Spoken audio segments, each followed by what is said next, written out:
बोलिए माता सुदीक्षा सविंदर हरदेव जी महाराज जी की जय। तुही निरंकार में तेरी शरणा में रो अक्षर सतगुरु स्वरूप प्यारी साध संगत जी आप जी के पावन पवित्र चरणों में दसी अणिमा जी का कोटि कोटि धन्यवाद जी। शीश झुकाना एक सजदा है, हृदय झुकाना बंदगी है। ये व्यवस्था है कि कहाँ मूर्ति रखी हुई है, कहाँ गुरु ग्रंथ साहब रखे हुए हैं, कहाँ चिन्ह बना हुआ है, कहाँ हमारे सदगुरु जी की गद्दी लगी हुई है।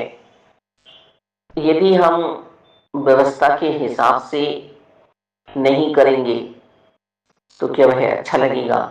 गुरु गद्दी कहीं बन रही है और हम शीश झुका दें सामने जाके, सारी संगत उधर ही देखने लगेगी हमें। सतगुरु जी की गद्दी बनी हुई है, हम जा रहे हैं, हम नमस्कार कर रहे हैं। हमारे शरीर की स्थिति भी ये बता रही है कि हमारे हाथ जुड़े हुए हैं, हम ध्यान में हैं, या हम इधर उधर देखते हुए सिर्फ एक अपना नियम पूरा कर रहे हैं। इकमिल अवस्था, जिसका दिल झुका हुआ है, वो अलग भक्तों वाली चाल दिखती है। सभी तरह के हम जीवों को यहाँ देखते हैं। कोई किसी चीज के लिए आ रहा है, किसी की मांग कुछ है, किसी की मांग कुछ भी नहीं है। जिसने बंदगी की है, प्रभु से प्यार किया है, प्रभु की याद में दौड़ रहा है, जिसने अपने मन में अपने प्रियतम परमात्मा को ही बसाया है, बस।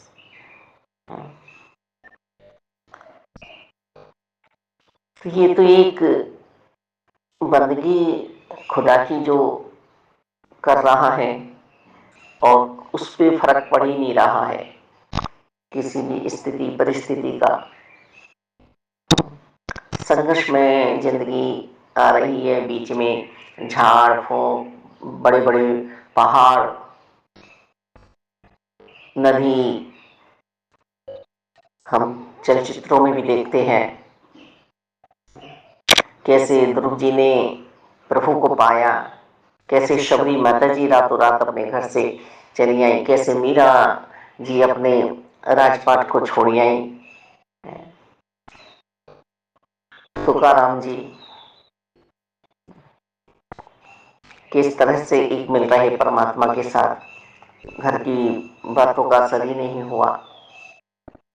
तो ये बंदगी जिसने की है, उसे संसार के दुखों का पता नहीं रहा है। और ये पूरा ही जीवन हमारा परीक्षा काल है। स्वयं भगवान भागवत जी में कह रहे हैं, हमारे बाबा बूटा सिंह जी की जीवनी में भी दर्ज है ये बातें कि जिसे मैं अपना बनाता हूँ, गीता जी में भी यही कहा जा रहा है कि जिसे मैं अपना बना लेता हूँ सब कुछ ले लेता हूँ, फिर उस आत्मा का यहाँ आना नहीं होता। सारे रिश्ते नाते उसे ठुकराते हैं, बुरा भला कहते हैं, दुनियाई वस्तुएं भी उसको प्राप्त नहीं होती हैं, पर वो बंदगी में है आत्मा। महारास में पहुंच चुकी है, वह कृष्ण के साथ है। कृष्ण का ही तो नाम निरंकार है। गोपियां श्री कृष्ण जी या द्वारिकाधीश जी नहीं कहती थी, भगवान नहीं कहती थी, उन्हें प्यार हुआ था अपने कान्हा से, अपने कृष्ण से। इतनी पक्की दोस्ती, ऐसा मन का मीत मिला उन्हें। कि इस चित को चितचोर ने ही चुरा लिया। कोई संबोधन ऐसा नहीं है कि वह, जैसे हम मान सूचक शब्द लगाते हैं, उन्हें परवाह नहीं है, बस कृष्ण है, कृष्ण जाता ही नहीं हमारे पास से।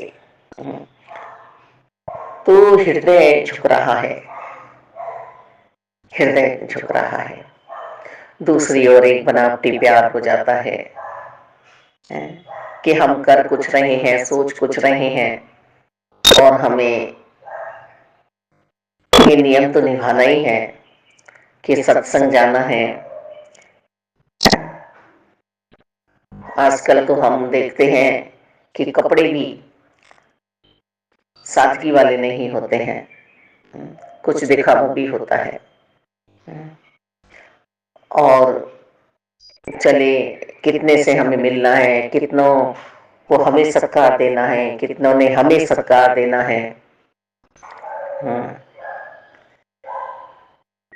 आगे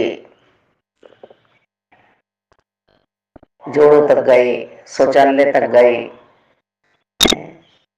जी में आया पर्ची कटवा ली, जी में आया चरणामृत ले लिया, लाइनों में लगे, लाइनों में भी आगे पीछे हो जाते हैं। दासी तो जब से इस दर पे आई है, यही बात समझ में आई कि जितना पीछे में लगूंगी उतना ध्यान ज्यादा मजबूत होगा सतगुरु जी के चरणों तक जाते हुए, और लाइन में पीछे से दिखाई देंगे। और कई की बार तो ऐसा होता है ना कि हम लाइन में तो लगे हैं, समागम में टेंट बीच में आ रहा है, तब भी ऐसा नहीं होता कि देखा जाए। एक मिल अवस्था है ना, ध्यान जुड़ रहा है ना, योग में पहुंच गए हैं, यहीं से ही हम यूं तो घर में ही जब ध्यान बन जाता है कि हमें उस दिन सत्संग जाना है, तब से ही ध्यान शुरू हो जाता है हमारा, समागम में जाना है, या माता जी आ रही हैं, बाबा जी कहीं आए तो हमें जाना है। पर कभी भी ऐसा ध्यान नहीं बनाया कि आगे से ये कहूं कि मुझे लगा लो अपने पास। जितनी देर तक हम लाइन में खड़े होंगे उतनी देर तक हम गुरु गद्दी को, गुरु जी को और निहार सकेंगे। कितना जितना जितना हम पास चलते चले जाते हैं और आनंद की अवस्था बनती चली जाती है। तो सिर्फ हमें सजदा करना है या बंदगी करनी है, इसका भी हम ध्यान रखें और तैयारी कर लें। भौतिकता हमें क्या सिखला रही है, क्या सिखलाई दे रही है कि एक तो हमें खाने कमाने के लिए कोई छोटा मोटा या कहीं तक भी हम पहुंच जाए रोजगार लेना है, और एक उसमें तन्मयता के साथ कुछ अपना आचार विचार शुद्ध किया जाता है, बोलने के सलीके हमें आ जाते हैं, उठना बैठना हमें आता है। उस पढ़ाई को करते करते हम जहां से भी आ रहे हैं, हमारे पास कोई व्यवस्था नहीं थी, हमने व्यवस्था भी सारी अपनी बना ली है आगे आने वाली पीढ़ियों को। तो ऐसा भी हमें करना होता है, सिर्फ शीश झुकाना ही